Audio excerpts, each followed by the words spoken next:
Elders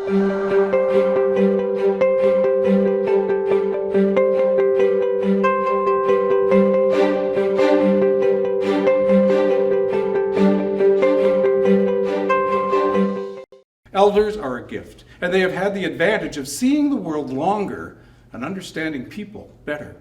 They offer priceless wisdom that can sustain you in the long run. Let's join Mary Lou Mintram with her time spent with elders Martha, Edna, and Steve.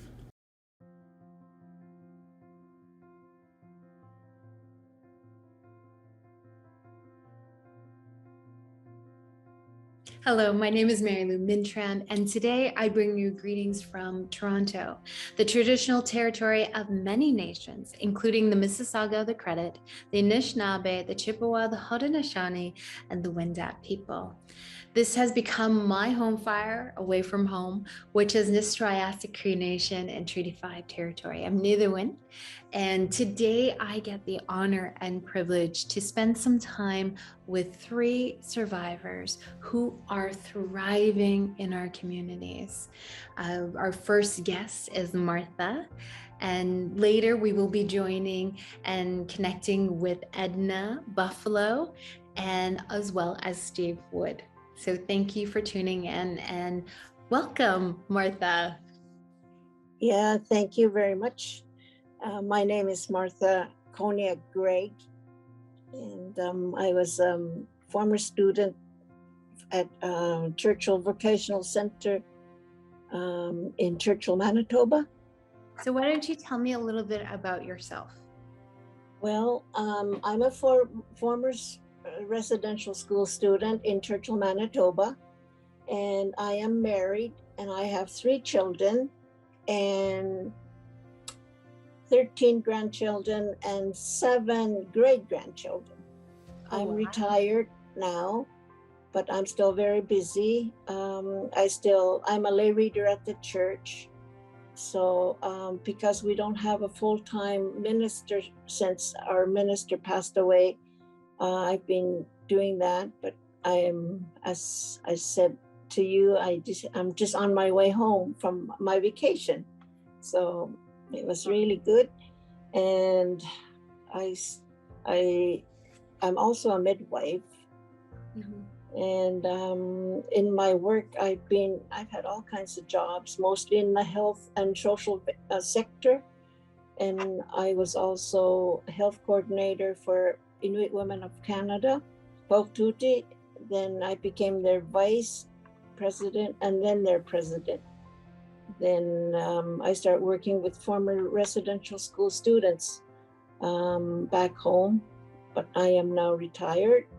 But when I still have my clients, so even though I'm retired, I'm still quite busy. Mm-hmm. Mm-hmm. Mm-hmm. I'm also a mortician, so from a midwife to a mortician, I get both ends. From the beginning to the end, I have both ends. So mm-hmm. How about your community? Do you want to let us know a little bit more about your community and where you're from? Yeah, my community, there's a little over 3,000 people. And we speak Inuktitut, and we have 2 schools. We have 3. One is for upgrading. We have elementary and a high school, but they would have to, when they finish their secondary 5, which equals to grade 12, they go to Montreal for further studies, whatever they choose to. They still have to leave their home, but they stay in residence and they go home. They get to go home more often than we did as residential school students because we were so far away from home. So we stayed the 10 months when we were going to school. So and now it's everything. We could chat by we could FaceTime, but but when we were going to when I was going to residential school, it was even very difficult to have phone calls, because where I wasn't in Kuujjuaq, where I live now. I was in Killinut, which is a very remote place. So we didn't even have telephones. So it had to be a radio, a very public radio phone call. Everybody could hear what we were saying. It's a thriving community, and there's quite a lot of former residential school students that are still alive. And and I would really like to acknowledge all those unmarked graves, the former students. That's my very foremost feeling I have. I like to give my condolences to the family members. And, as a former student, this really touches me, because though I was 15 when I went to school, but imagine these young kids, they were babies, like 5-6 years old, even younger, and they never got home. And that's something that, I feel I'm privileged, not to say that I don't. I very much give my condolences to the family that are watching, and I like to really give them hope that whatever we are going through, especially very close to Christmas, all these things are very important, and it's not too far away from our minds, our heart. So I just like to give my condolences to the family that are watching, and also for the survivors that are still alive, and the family members. I like to give hope. That is something, as a former student, because I got pregnant.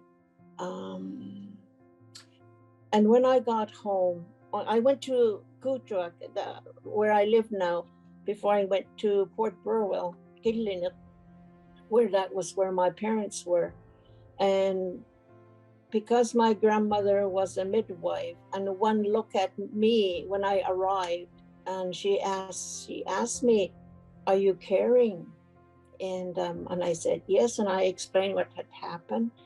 And I'm so very glad that she gave me this advice, and I took it very seriously.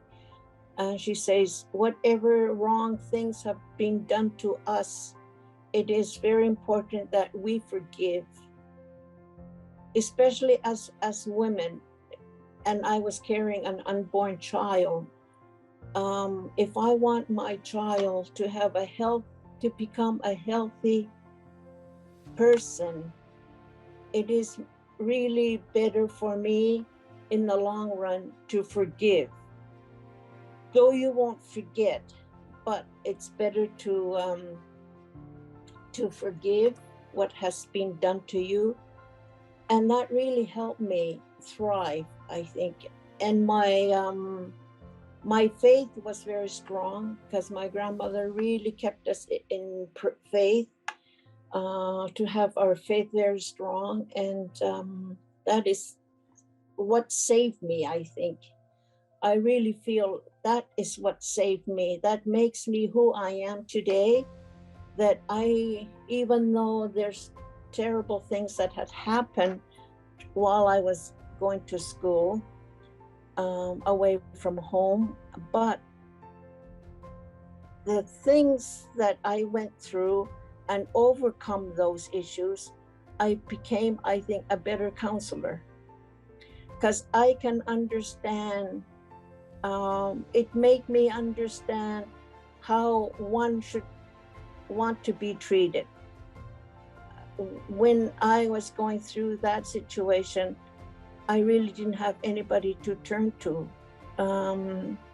So I had my faith, and that really kept me strong. And after getting my grandmother's advice, she gave me a chance to look within myself and not to be selfish, that we are to help one another. That's what keeps me going. And I'm very happy that I have a husband that really supports me. So that is something another reason why I was able to overcome these issues. I'm not saying I'm better than anybody else, but I'm just wanting to say that you have to take the time and not dwell on what has been done wrong to you. If you want to succeed, you give it to the Lord. That's what I did. And that is something that I still thrive and give advice to young women who are pregnant. I really want to give them advice and give them the tools of how to survive day by day. It's like an onion, layer by layer. You take them off and you deal with it. Instead of drowning yourself in alcohol or drugs, you deal with it. That's how I did it. And I'm very thankful of my grandmother, who gave me that. She had the wisdom to tell me this. So she's a big part of the reason why I am the way I am today. And I didn't forgive just for the sake of satisfying my grandmother, but I genuinely took it to heart. And I really wanted to have a healthy baby, mentally, physically okay baby. And I'm very blessed now to have my grandchildren. So he's on his second marriage. So I'm very blessed to have all these little grandchildren and great grandchildren.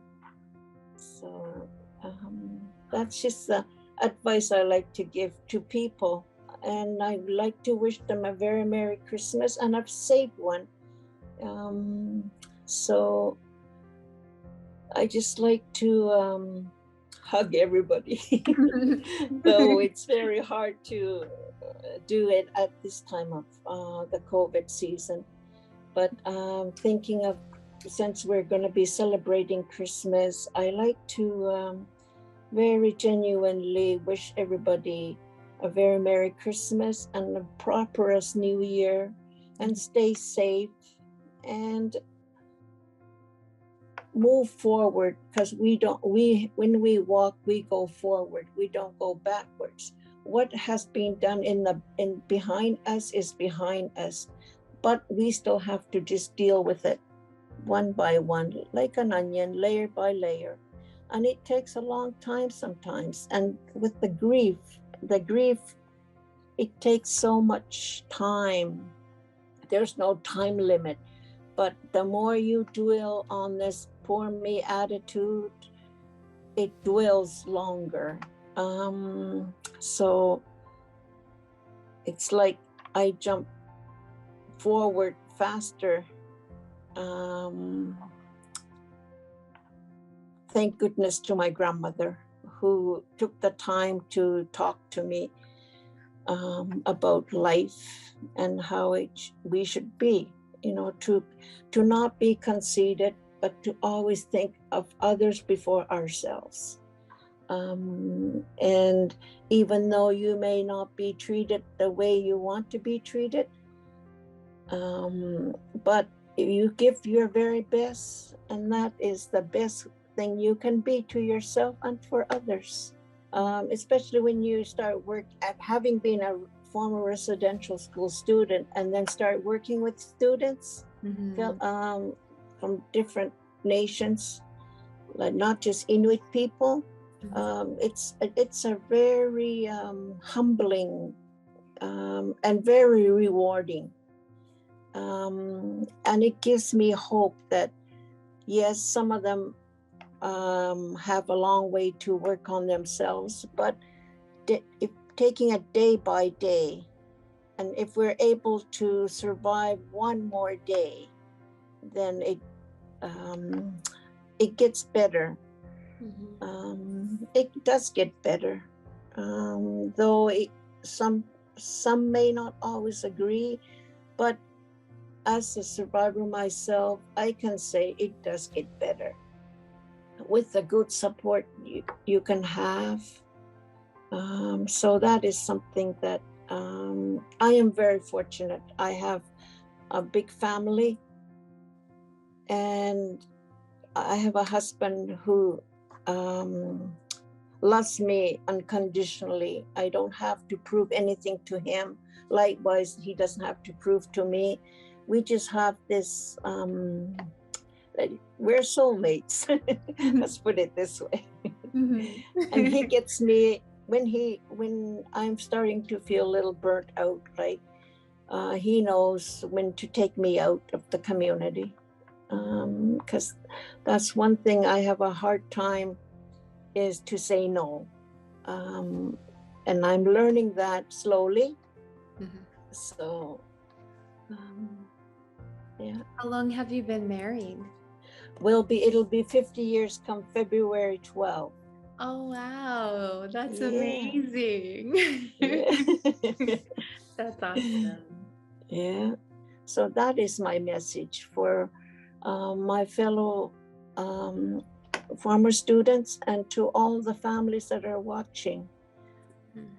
So I know it's one day at a time thing. Thank you so much. That was beautiful. Thank you. It's been an honor.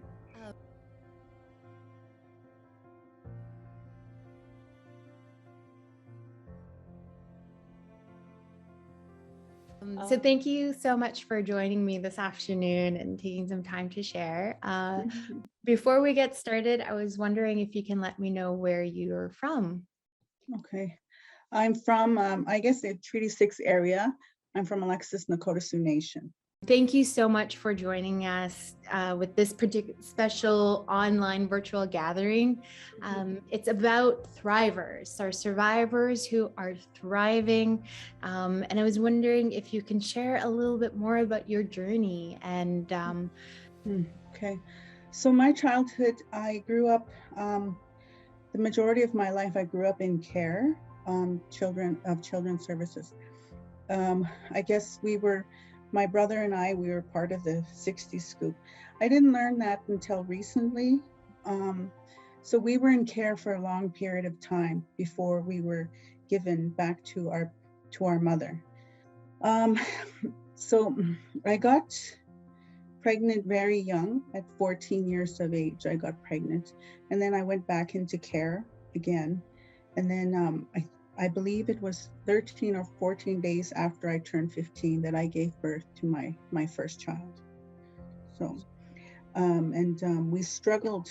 And then I left her in the care of the people that were raising, that were taking care of us. So they took care of her and they raised her. But I struggled for a long time in my life. I had no supports, and a lot of the times I went into different places on my own by myself. I didn't even know how to ask for help. I think that I got upset and expected, you should be helping me, without saying, I need help, somebody help me. So I struggled a long time like that. So I went in and out of treatment a few times. I had another child at 18. And again, the child went into care at 9 months. So that it continued to repeat the cycle of our life with repeated. And then I was 26 years old that I had another child. I stayed with somebody there, and they were a little bit traditional at that time. It was very helpful because we went to ceremony, went to Sundance, and we were able to grow together with our child. And then but that was, we were living on the reserve with his parents. So then when we moved into the city on our own, it was a little bit different to try to manage our life. I don't think that we knew how, and then there was lots of I don't know how you say it, like characteristics, like insecurities and stuff, and going and being around others. But the transition for us as two people, I think it was different. We did he did work, I did go back to school, but there were a lot of things like we couldn't factor out the thoughts and feelings of others. We wouldn't overlook that, or thought more of how we felt about ourselves without the thoughts of others. So it had lots of conflict, that relationship. So when the child was 4 years old, we ended up, he left, and that's where everything changed again. I started to drink heavily again, and then I got into other drugs and stuff. But prior to that, before I ended up back on the reserve, we had been addicted to prescription pills and alcohol. So those were the two things that I was addicted to. Yeah, but for long periods of time, I would be addicted to one, like prescription pills. We lived on prescription pills for, like, as my family, my immediate family, we were addicted to pills. So we did those for long periods of time. And then when I drank, that's, I don't know, was a means to socialize, but then it became a means to survive, to live in the world, I guess you could say. So there was a lot of things going on. So, but a lot of times there was lots of, up until almost, it's going to be almost 10 years now, that when I decided to go beyond suffering and struggling with my life. So thank you so much for sharing your difficult part of your journey, and knowing that you've come out of that in a healthy way. So I appreciate you sharing that. At what point did that change for you? When I was in addictions, I couldn't live without my kids. And when you're in addictions, a lot of times people, when you have kids, they'll throw your kids in your face because you didn't take care of them. And I suffered a long time because I wanted to be with my children. So it became the driving factor to my sobering up. What initially happened was that I tried to commit suicide, and it didn't end up going that way. So then I got up and I prayed. I said, Creator, help me if you're not going to take me, help me, I said. So then I got up, and I remember wanting to be with my children. So then I ended up back in the city. The shelter, they helped me with housing and stuff. So in the process, I think I don't know, it was a few months, 3 or 4 months, I got to see my son. He was 2 years old. So I went through lots. And then I remember what happened for me was that I really wanted to see my children. They allowed me to see my children once a month for 1 hour, and it was supervised. And they were not very nice when they supervised your children. Anyway, the supports that they had to supervise.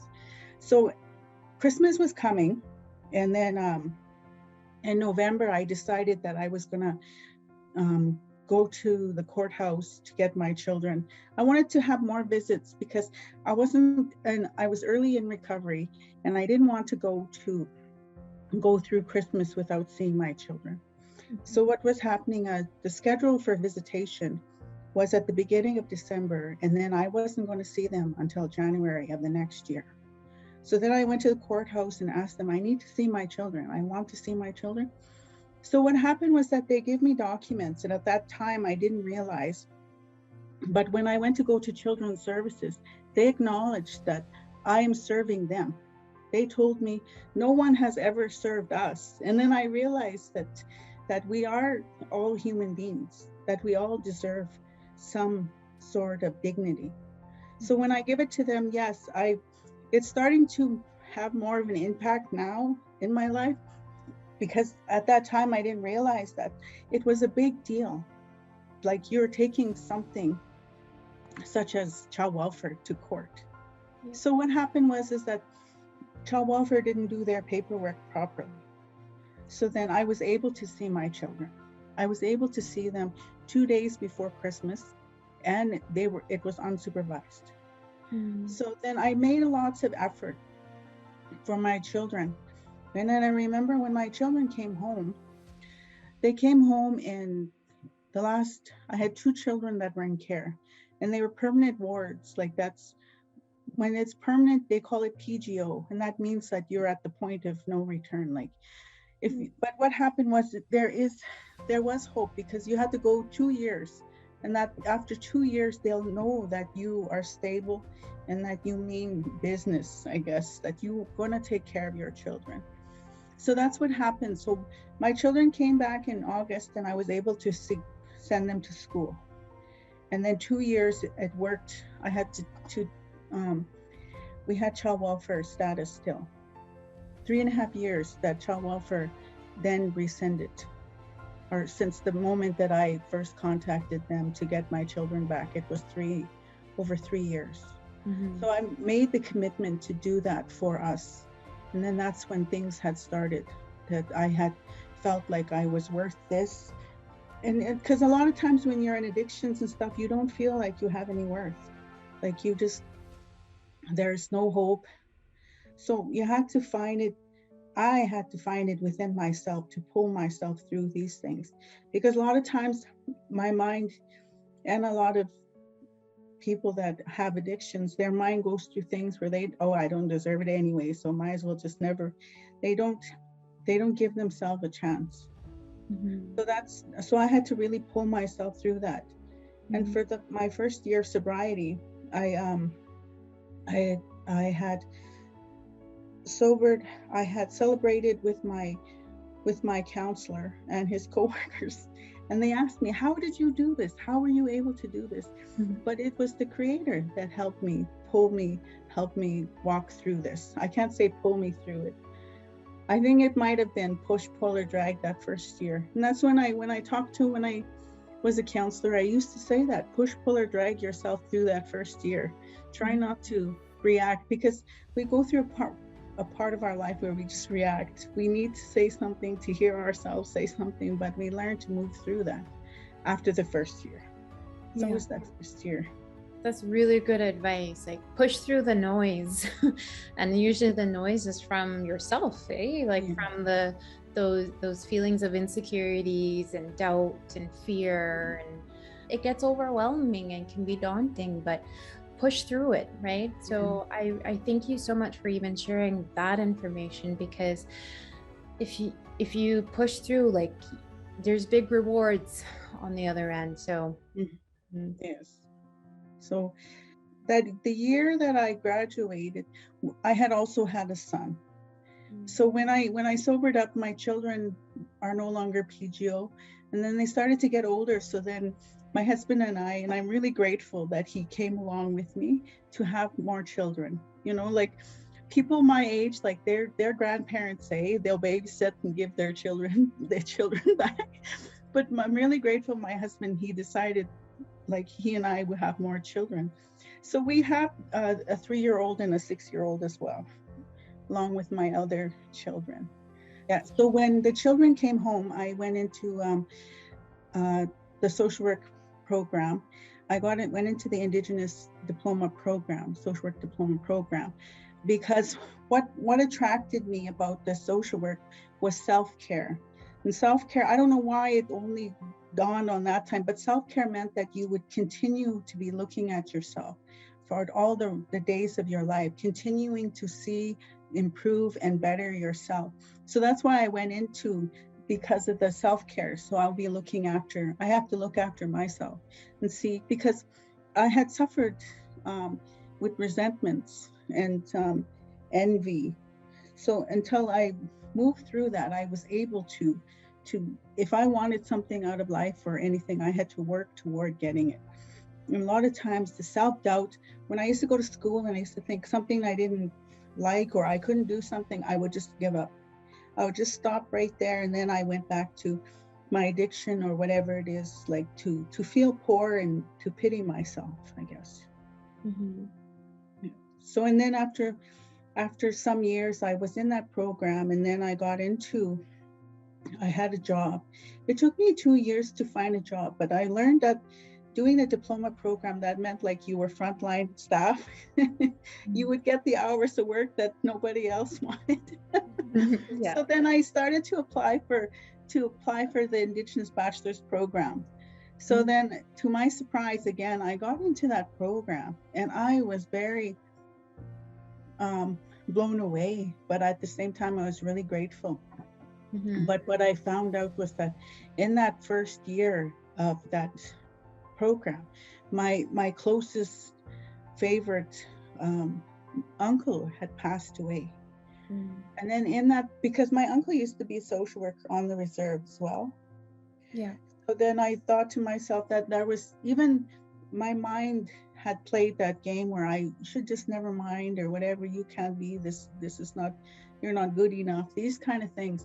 I had to pull myself. I made a commitment to him and myself that I was going to do this, even though, because a lot of times that the peers, my school peers, used to say that they felt as though they couldn't do this. They thought that maybe they'll just quit. And I used to always say that, we need to pull through. This is not that bad, because it was really tough pulling through and dragging your past until you're, until like a bag over your shoulder, until you're ready to let it go. And it was good that social work programs, because they had healing components to it, where that you walk through your own healing to acknowledge, to walk alongside others in their healing. So it was a really good program, that bachelor program. Was it an Indigenous-based social work program? Yes. So they looked at the 4 areas: the spiritual, the mental, the emotional, and the physical. I still have lots of work to do with the physical, but I feel like I can work and myself through the other areas. But that physical, that's like drinking water regularly and eating healthy, something.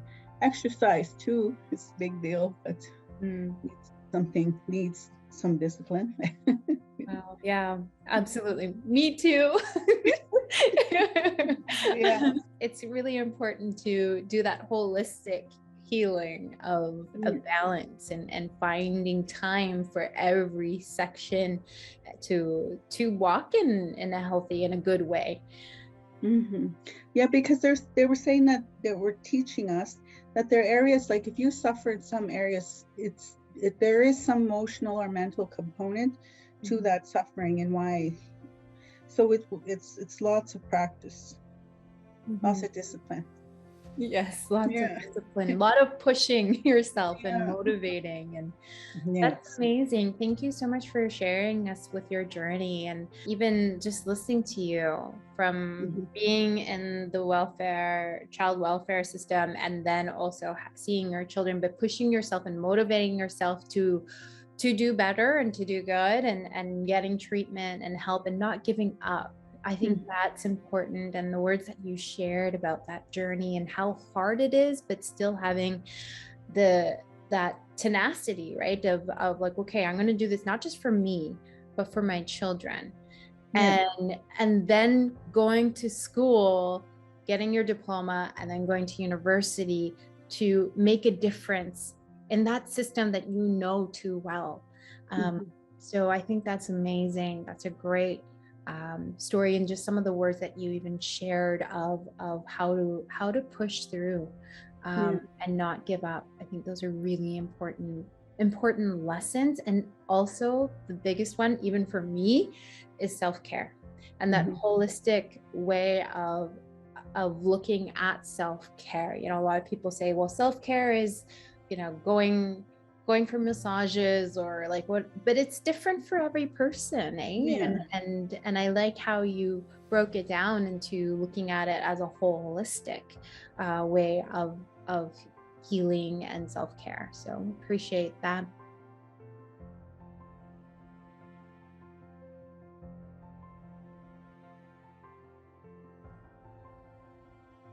I thank you for spending some time with us today. And I was wondering if you can let us know where you're bringing greetings from. Tan siget tam skatena o gakyo ananas kumun gatakis ga wapat tama ego ettega e kistua kis kote muawa tam yopai ek naksise. Good afternoon. I greet you all. I'm coming to you from the Musqueam Cree community in Treaty 6 territory, just about 45 minutes south of Edmonton. Morning to you all. I'm very excited to be a part of this segment. This segment is actually for talking about survivors who are thriving, who are doing really well in our communities. And I just appreciate you spending some time with us to share a little bit more about your journey. And I was wondering if you want to start off by letting us know more about your childhood. Okay. I would say that I grew up in a traditional home when I was just a little kid. Up until about probably about 7 or 8 years old. Then I was sent off to a boarding school. I grew up in a place called Sad Lake, which is a Cree community about 3.5 hours north of here. From there, like in my home, the drum was prevalent. My father was very much into the ceremonies and the traditions in the community.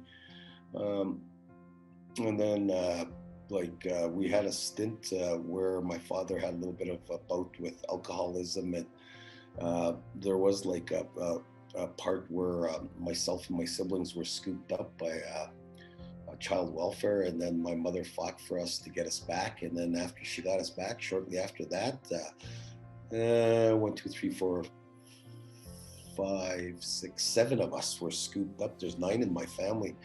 7 of us were scooped up and sent to a boarding school just outside of St. Paul, Alberta, called Blue Quills, where I spent grade 3 to grade 12, and I graduated from there. I'm gonna say that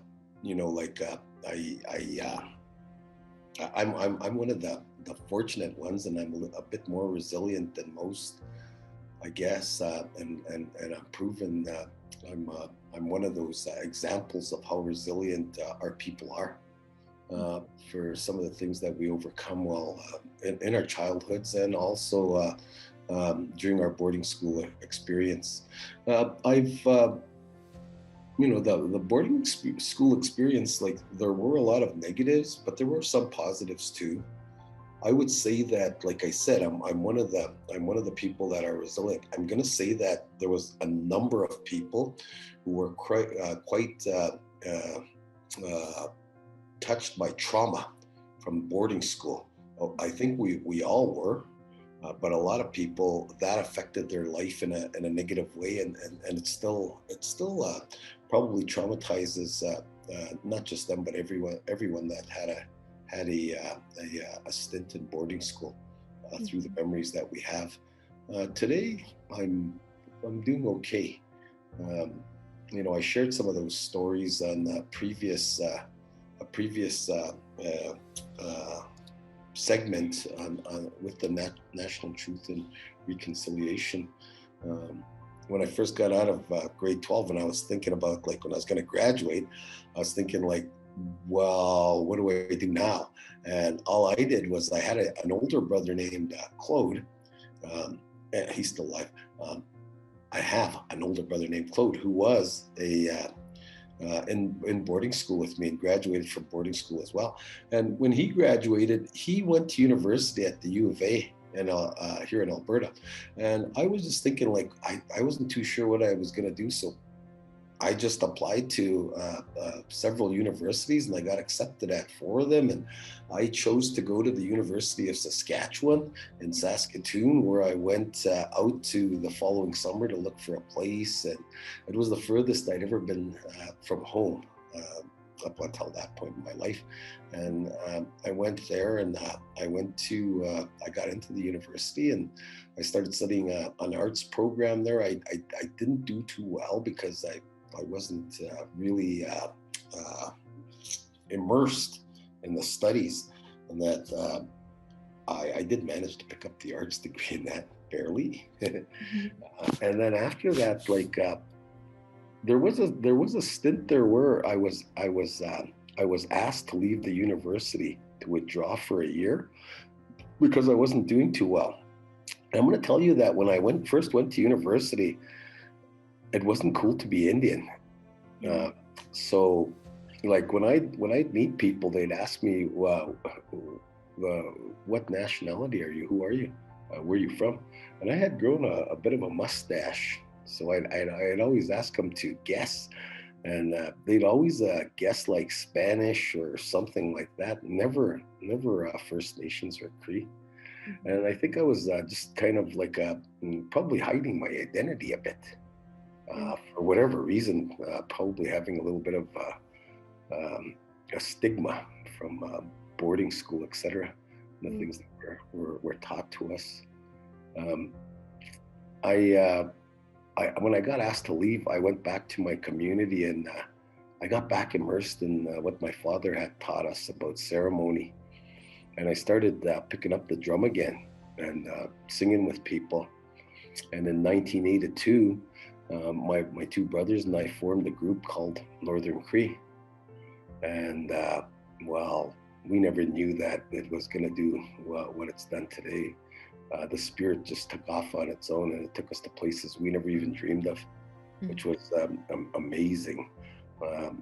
Anyway, during that time, I met my wife, Hilda, and whom I'm happy to say we've been together for 38 years. Congratulations, that's awesome.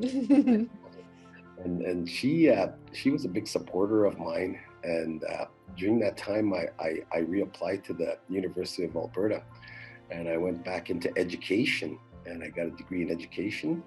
And then later on, I became a teacher, and I did a couple more things, and I became an administrator for a school division. But it was really the drumming and the ceremonies that brought me back to being who I am, and very proud of who I am. As you noticed, I always open up in our language, because there was a stint where we weren't allowed to speak our language in the school, and some of us, we just never lost it, because it was something that's all was spoken in my home in my early years of my life, and I never lost it. I'm really thankful for that today, because there's a really big fight in a lot of our communities to keep our languages alive. Anyway, while I was going to university, my group started to travel. Our group, Northern Cree, started to travel, and we ended up touring most of North America and have been to several different countries, and we've performed at some of the biggest musical stages on the planet, and we've been very fortunate for that. And I think that it really grounded me and brought me back to who I was, because when I went the second time back to university, when somebody would ask me who I was and where I was from, I was Nahio, and they'd say, "Well, what is that Nahio?" And I'd say, "Well, in Western languages, that would be Cree." And it's amazing, because a lot of people in Canada don't know what Cree is. For our people, the correct term is Nahio, which are the people of 4, right? And I think that's what really, really helped me in getting my life sorted out, along with the strength of my female companion. Um, I'm still a big part of the drum. I still go to a lot of ceremonies, and the drum is still taking me to places I never even dreamed of. I'm very fortunate. I think for anyone that has been in boarding school, and the people that have come out and turned it into something positive through their resilience, I believe a lot of us, it's because we're connected to who we are in the first place, and remembering those things about our ceremonies, and thriving to keep our language and pass it on to others. I think there's many things that we can help because of the experiences that we've had in our life with residential school, etc. Mm-hmm. Yeah, absolutely. Thank you for sharing your journey, and also your gifts and talents. And part of what I love about your story and what you're sharing is that resilience. You know, the first time you went to school wasn't the greatest experience, but you went back again, and also because of your understanding of who you are and where you come from, that helped you be resilient and continue to do continue to go on that path, right? And also with education and the stories and learning of our language and preserving it, part of that is also connected with our music and connected with our songs and the teachings that come with that. So I thank you for carrying that gift and sharing it with the world because you've traveled all over. With that being said, I was wondering if you could share with us a song. Yeah, I can do that. You know, Mary Lou, just listening to what you're saying, I think like from where we've been, Mm-hmm. Those places that weren't the greatest, the warmest places to be, Mm-hmm. and for us that have come out, done something positive because of our resilience, I believe that it's our duty to pass those stories on Mm-hmm. for our young people, and because of where we've been, it's our duty to ensure that our young people know about our traditions and our ceremonies, and more importantly, it's important that because we weren't allowed to speak our languages while we were there, if we can speak them, pogogaga memoya, the wex na moayana, awasis, kipapik skonano. It's our duty to teach our children and all of our First Nations children our languages.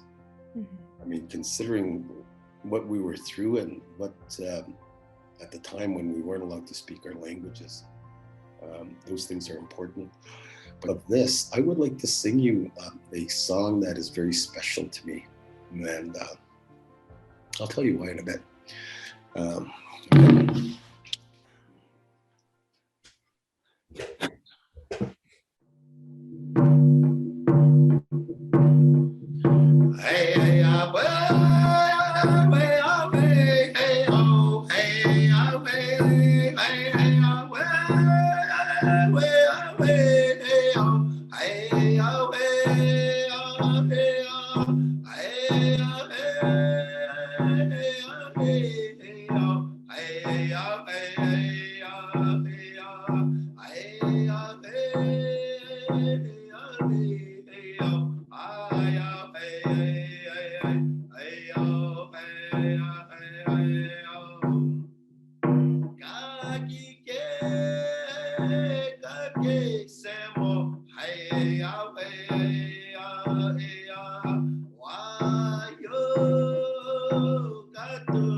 For that song.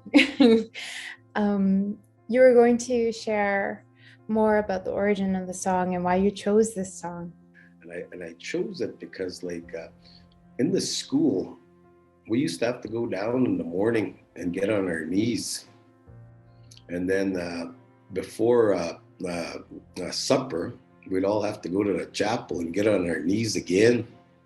And then at night, before we went to bed, we all got on our knees again. And it made me think about this thing that we were doing, about the prayer. It kind of put a negative light on it for me. It wasn't until that I went back to our own communities and started going to our own lodges that I knew how powerful Kagisimuan was, prayer.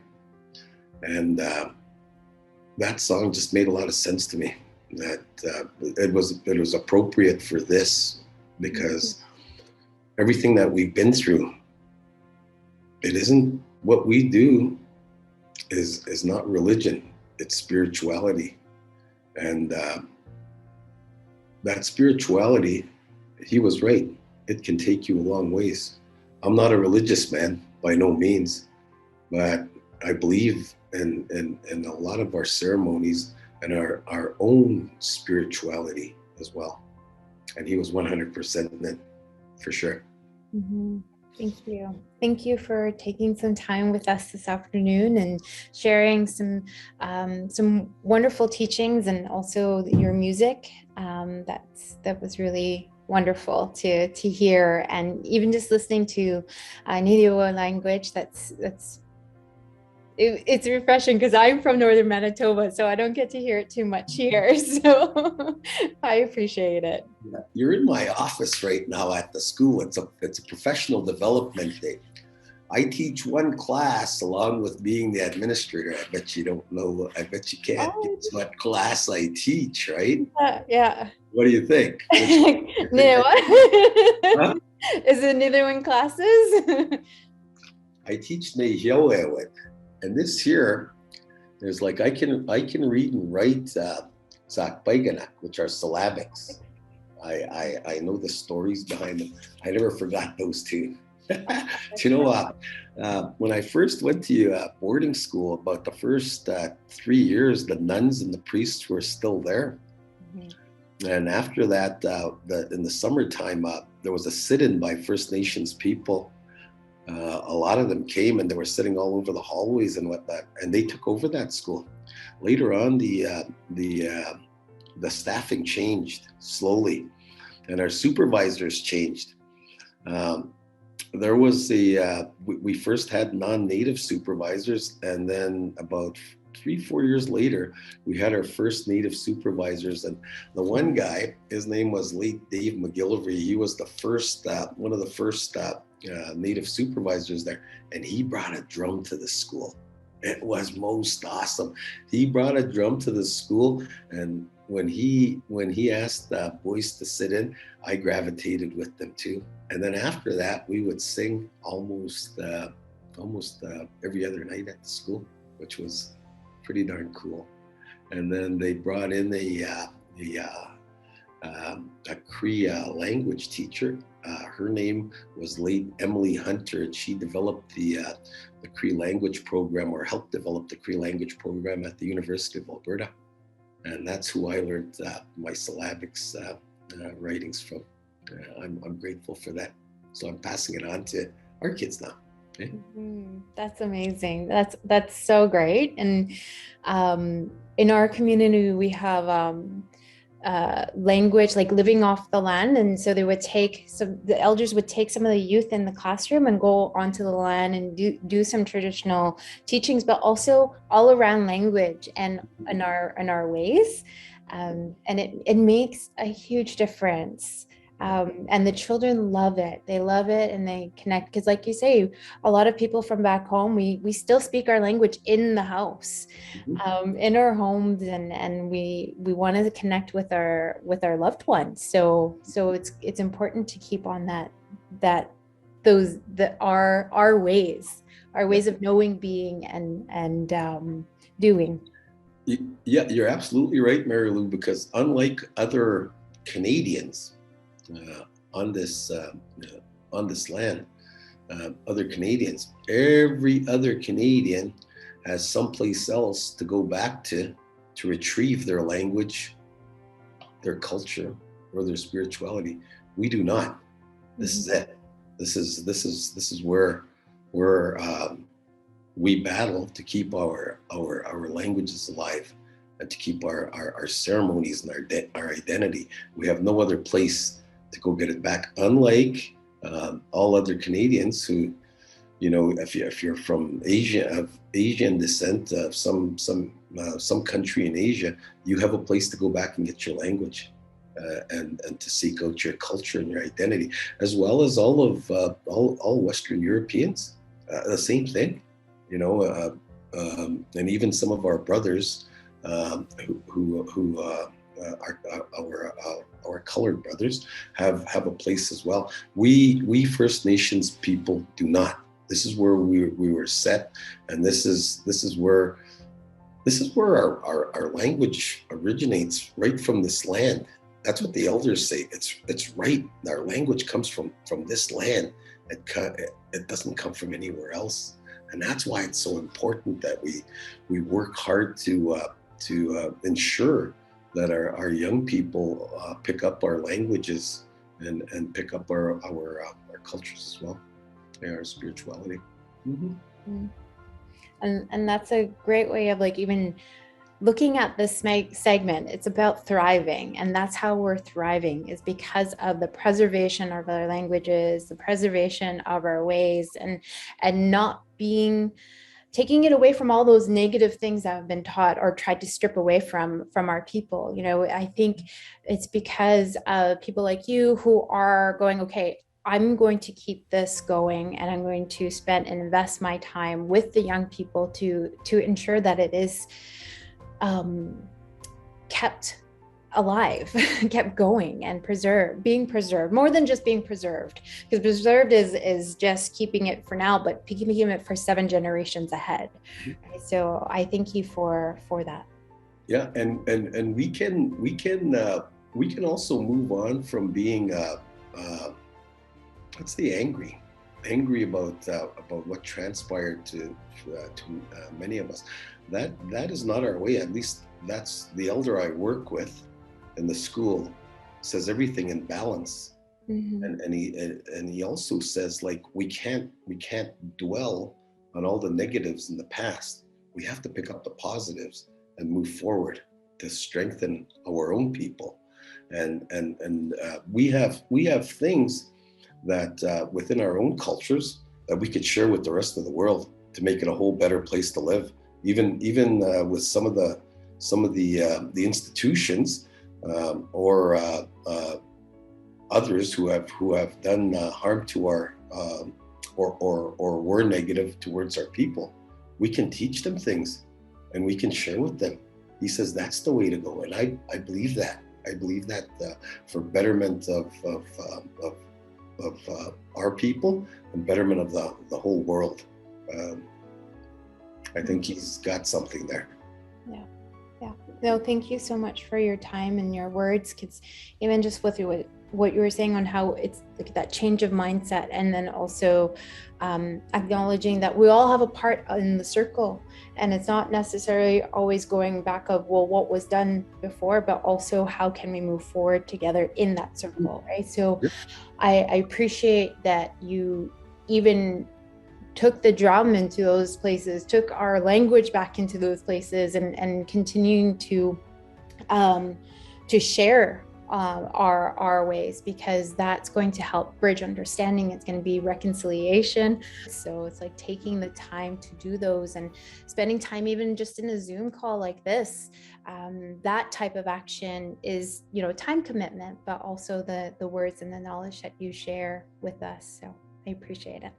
Like I was thinking about what I was doing on the weekend. I was spending time with Canadian music icon Tom Cochrane, along with my group, and I was thinking, like, you said something that was profound about taking the time and really putting our language to the forefront, about looking at it in a positive way. I think, like, every time my group goes out and represents all First Nations people on any stage, even in a powwow arbor, a round dance arbor, it's always with the same intent. It's to show our young people that they don't have to be anybody else. They don't have to emulate anyone. They can be themselves, and they can aspire to some great things. Every time we hit those stages, that's on our mind. That we're opening doors for our young people, and it's all right to be a rock and roll artist. It's all right to be a superior athlete. It's all right to be a worldly profound doctor, etc. But I think, like, if you know who you are, where you come from, your culture, your identity, and more importantly, your language, it'll take you to places you never even dreamed of. I can say that, and our group can say that as well. Mm-hmm. Mm-hmm. Thank you. So just before you leave, can you share with us, like, maybe if there was a place that you went to and you're like, oh wow, like, we're here? Is there a memory that you can draw in as to where your music was able to take you? Okay, I'm gonna look at this from two different perspectives. Because for myself, one of the most profound places, the most unique places I've ever gone to, is some of the communities in Eastern Canada, northeastern Canada, way in the northern part. We flew into some communities in northern Quebec, and I remember going into this one community, and they picked us up at their little airport, and we drove into their village, and we were driving down their little street, and, like, there was one house that was surrounded with about 400 or 500 youth. And I was asking the driver, what's going on over there? He said, hey, that's where you guys are staying. They're just all excited that you guys are here. And I thought, wow, that was most unique. And just to think, like, we're touching our own young people. We're reaching out. We're reaching out to our own young people through devices like this. Mm-hmm. And we're able to connect with them, and when we get to go to their communities, it's something else. It's really special. On the world stage, one time we were in Trafalgar Square, and that would be in London, England. It's a really big square, and we were there to open up for the Tragically Hip. Gord Downey, late Gord Downey, tremendous man, awesome man. We were there to open up for them, and I remember going out there, and that stage was probably bigger than our school, and they had these great big screens. And when we went to do rehearsal, I thought, holy crap, this is huge. Well, when we went back the next day, all the audience was there, 50,000 of them, 50,000. And I remember, boy, we were all nervous as heck, but as I always do, like I said, I really depend, and I have strength in our own cultural, spiritual teaching. So every time we go out to anywhere, no matter small or big, we always light our smudge, and we'll always say a prayer, and we did that, and my palms were really sweaty. Now I'm the front guy. I talk to the audience, So we got out on the stage, and like I said, we always want to show our language and who we are first. So when we got out to do our first number, the first number was all in Cree language, right? And when we finished, there was this 50,000 people. Like there was a short pause, and you could hear a pin drop. Oh, and then there was the polite clap and whatnot. And then we've choreographed our presentation so that there's no dead time. Either one guy will play the flute, the Native American flute, or we'll do the heartbeat on the drum while I'm speaking. I get up to the mic and I start talking to them in English, and I tell them, like, you know, that we're Neo, we come from Turtle Island. Some of you know it as North America. And I start telling them, like, you know, our music is not much different from yours. In fact, a lot of the lyrics are the same. But don't get me wrong, this ain't disco, it ain't hip hop, and it's not rock and roll. So we start the song, and the lyrics are, this ain't disco, it ain't hip hop, this ain't no rock and roll, or that cha-cha polka dance. This is how we do it, Cree style, round and sing the night. That place went crazy. They just started yelling, man. It was like if you've ever been to a rock concert, it was like that, man. That was most awesome. You could feel like pride, everything, like about who we were, and just because, like, when you looked at that 50,000, it'd be hard pressed to find a First Nations person in that crowd of 50,000, right? There have been other poignant moments. Another poignant moment was when we opened the 2017 Grammy Awards. And it was like the world stage, and it was people from all over the world, you know. And when we opened in that Grammy hall, I'm certain that we weren't the only ones there. I think there was hundreds of thousands of our ancestors that were there with us. And it was like a spectacular, super feeling.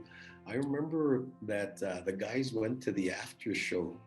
I was just tired, so I went back to the hotel room, and I called my wife, and we spoke for a while, and then I went to bed. And I got up like about 5 or 6 o'clock in the morning, and I grabbed my phone and I checked out our page,